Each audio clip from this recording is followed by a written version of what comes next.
What are some things that you would advise people to do that can help make their motivation last as they're trying to make some sort of health change? Three things. Okay.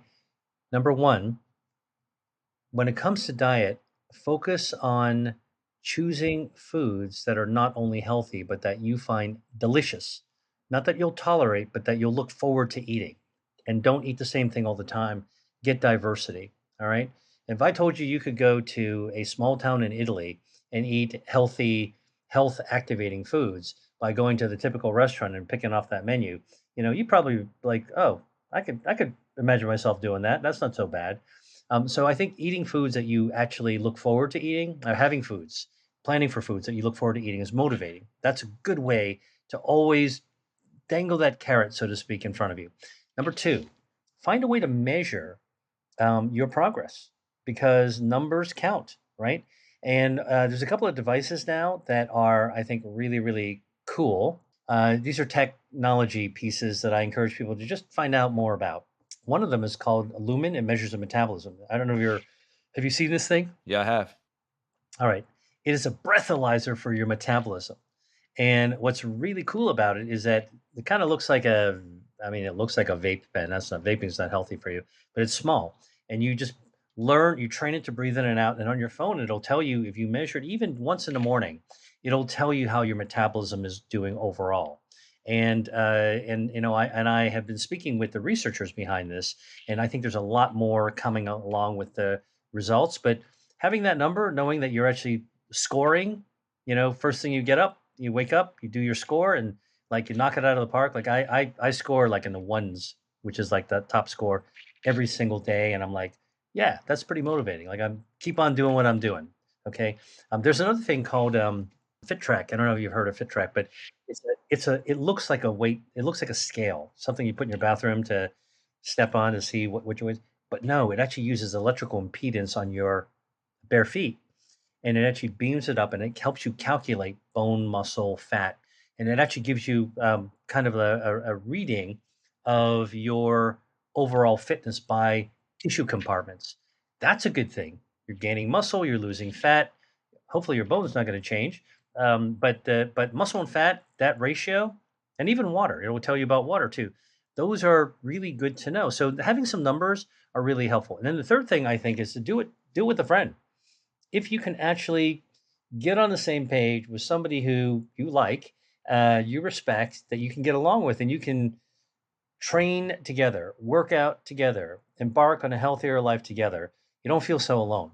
And when you're feeling a little bit flagging, talk to your buddy. It could be a guy or a gal or whatever. And I think a lot of times that'll help to prop you up. Things Doing things with other people are always a little bit more fun than doing it by yourself. One of the things that demotivates people is plateaus, specifically weight loss plateaus when they're looking to lose 15, 20, 25, 30 pounds, and maybe they're having some progress initially, and then all of a sudden the scale stops moving, whatever device they're using to track their progress, just it's not moving in the right direction. I guess two things on that. Like what do you think typically is happening when somebody hits a weight loss plateau? And then what's your advice to somebody who has a hard time when they hit a plateau? Okay. A lot of things can lead you to a plateau because our lives, every people's lives are complicated. No matter what you're doing to work out or eat the right way or try to get enough sleep or manage your mental stress, there's emotional stress.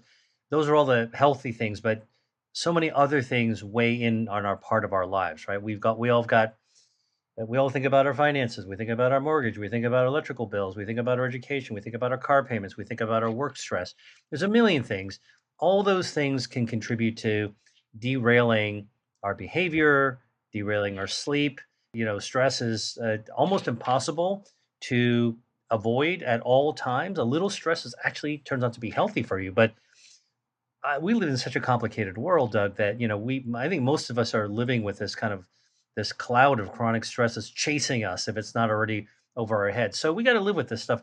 All these things can contribute to your body responding to them by saying, you know what, we're going to take a break here for this weight loss thing. So that's one thing. And if you track it down, plateaus are almost always associated somehow with some kind of stress or some kind of behavior change, even subtle. And you got to really be able to audit yourself of what am I doing or what am I not doing or what am I doing differently. So, I'm not giving you a hand wavy answer. I'm just saying there's so many factors that can lead to plateaus. By the way, a true medical condition can also lead to a plateau. You start on a new medicine, you come off of medicine, you have a disease underlying it. Maybe you're entering into type 2 diabetes, and all of a sudden, like your hormones are shifting, or you go into menopause, your hormones are shifting. These are all the types of factors I'm actually telling you that can actually make a big difference. So, how do you do a reset? Or how do you actually move forward? Let's forget about reset. Let's talk about moving forward, making progress. I'll tell you a simple way to make progress. A simple way to make progress that anybody can do is to skip breakfast. I actually do that myself pretty often because of my schedule. But now think about it. You have just added, holy cow, you've just added another 4 hours to your 12 hours. So now you've gotten to 16 hours. Now you're into intermittent fasting in the formula way. And if you really want to actually kind of take it even further, if you can muscle it, if you want to kind of like jumpstart your weight loss again, you know what? Have a little snack around lunchtime and don't eat anything. Don't eat any snacks in the afternoon. Wait till dinner. Compress your eating, into the smallest window possible. You will definitely lose weight, more weight over time. That triggers your body, your metabolism into burning down extra body fat. That's a way of actually, kind of like startling your body, pushing it harder to be able to do it. Like, don't go to the deserted island, but like that's kind of like the direction that you can head to do that. Now, you want to jumpstart your progress again.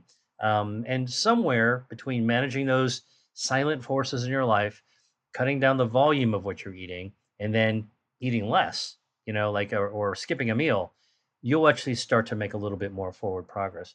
Oh, and by the way, if you kind of like look at yourself in the mirror and you're like, yeah, you know what, I started drinking again, like there could be some behavior thing that actually is the pin the tail on the donkey. So if somebody's listening to this and they're like, all right, like that method might sound like unmanageable for me. Like maybe I'm not eating enough calories. Maybe I don't know if I want to just commit to, either skipping a meal or cutting down significantly on calories. Do you recommend that somebody at least develop some awareness around how much food that they're eating, so start to track like how many calories they're taking in? Because I think sometimes what happens is people underestimate how much they're eating every single day. 100%. This is another thing that requires a little bit of commitment to do, but anybody with a cell phone that has a notes app on it can do it. This is what I tell people to do: pull out your phone, whip it out, open a notes, and do make a food diary, create a food log, audit what you're eating, everything that you're putting in your mouth, audit it: breakfast, lunch, dinner, any snacks. Write down the time you're eating it, and write down what you're eating, and also write down how much you're eating you know and you don't need a scale, but estimate it, whatever makes sense to you as an easy way to remember it. you know I had a piece of chicken the size of a shoe. All right, well, that tells you something. Right. And then as far as some of the other habits that aren't food related, that aren't sleep related, like let's talk specifically about exercise. What are some of your favorite things that you do for yourself to maintain a healthy body fat percentage, to maintain optimal health? Like what are some things you do exercise wise to help you? In addition to working out at the gym as often as I can, a few times a week, I do a lot of traveling, and so travel is tough. You're on a plane or on a train or wherever, and then you get to a place you got work to do, and then you're whipped, you're tired. But one of the things that I found is after a meal every single day, if I'm able to walk briskly for 30 minutes, that gets my heart rate up. That keeps me physical activity moving. I'm burning down calories. I'm staying active. And by the way, you can track your steps if you have, a phone. They have all these tracking things. You can know about how many steps you have. I don't say focus on the number of steps. Stay focused on the time and trying to get my heart rate up. So I walk briskly. Some people are biohackers and every number matters a lot to them. I totally respect that. I mean, more power to you if you're able to be that kind of person that keeps track and can audit all your numbers. But I think for a lot of people, They just want those some simple things they can do. Go for a walk for 30 minutes after a meal. It could be after lunch, it could be after dinner. That's a good way to actually move forward. What would you say is like a big like weight loss myth that exists that people constantly believe? Man, there are so many myths out there about weight loss. I mean, I would sort of come at this really as a scientist and as a physician to say, even if you lose small amounts of weight, you actually gain large amounts of health benefit. For example, just losing even 1 to 4 pounds, which most people would, I think, would admit is not very much, that decreases your risk of heart failure, for example. And as you lose more and more weight, 10 pounds starts to reduce your risk of breast cancer. More than that, and you start to reduce the risk of dying from any cause. I think that getting started with any type of weight loss is usually a healthy thing if you're carrying extra weight. Now, that goes to the next myth out there, which is that the scale tells you all. So, look, all of us have had this experience. You know, you step out of the shower, look in the corner of your eye in the mirror, and you don't like what you see, and you curse yourself, and you go, man, I got to do something about that. Then you step on the scale. If that number isn't the one that you were expecting, you just curse again, and you're like, I got to lose some of that weight. Well, here's the deal: what the latest science of our metabolism and body fat tells us is that the scale doesn't give the whole story. Obviously, most people know when they are seriously overweight. All right. So I'm not talking about that. I'm talking about the myth. The myth is that, like if you feel like if you can, whatever the weight, come up with a number, 200 pounds, 150 pounds, whatever it is, man, my body size means I should drop a little bit less and I'll look better in the mirror. The mirror and the scale doesn't tell you exactly what's going on because because weight, by the way, what you see, that number, is your bones. You need good, strong bones. You want your bones to be heavy and solid. Muscle, you need to have muscle, especially as you get older. Aging is like one of these things where you want to have protein and you want to build muscle. Muscle weighs. Water, hydration. You want to have hydration as well. So all these compartments all contribute to the number on the scale. But what you want to really yoke in and control is actually visceral fat. Viscera is the term we use for gut. Gut fat, by the way, is not the stuff that you see in the mirror. It's not the love handles, the muffin top. It's not even really truly the beer belly. The visceral fat is the stuff that's inside the tube of your body.